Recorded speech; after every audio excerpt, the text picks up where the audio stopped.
L'Australie est la plus grande île du monde et également le plus petit continent. Aujourd'hui, c'est le sixième plus grand pays du monde en termes de superficie et il a la densité de population la plus faible du monde. C'est un peu plus petit que l'Amérique.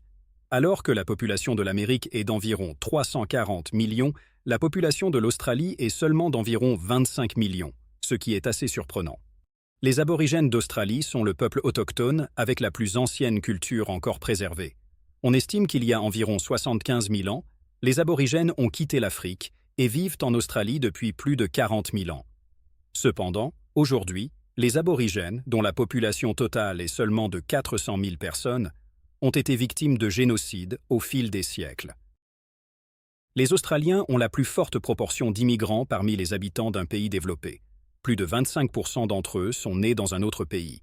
En Australie, il y a des gens de près de 200 pays, y compris les autochtones et les migrants.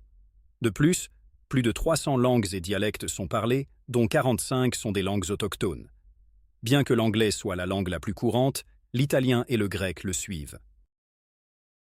En Australie, où il y a environ 10 000 plages, si l'on devait nager dans une plage différente chaque jour, il faudrait 27 ans pour voir toutes les plages d'Australie.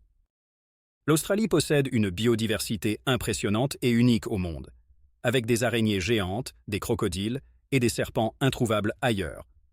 En Australie, il y a plus de kangourous que d'habitants. Les kangourous se promènent librement dans les rues et bénéficient de nombreuses zones protégées. Se promener dans les rues de l'Australie, c'est comme partir en safari. En 1967, un événement unique s'est produit en Australie. À l'époque, le Premier ministre Holt, alors qu'il nageait près de la plage de Cheviot à Portsea le 17 décembre 1967, a disparu soudainement. Son corps n'a jamais été retrouvé. En janvier 1968, dans une déclaration conjointe de la police fédérale et de l'État australien, il a été mentionné que le corps d'Harold Holt n'avait pas été retrouvé. Le seul hommage rendu en mémoire du Premier ministre a été de donner son nom à une piscine. L'Australie a réussi à devenir l'un des leaders mondiaux en matière d'éducation. Le pays compte un total de 38 universités publiques, dont 15 figurent parmi les 200 meilleures du monde. C'est un succès assez impressionnant. De plus, la langue d'enseignement est l'anglais. L'Australie se distingue non seulement dans le domaine de l'éducation, mais aussi en matière d'alphabétisation. Le nombre de journaux lus par personne est considérablement plus élevé que dans d'autres pays. L'Australie fait partie des 20 plus grandes économies mondiales.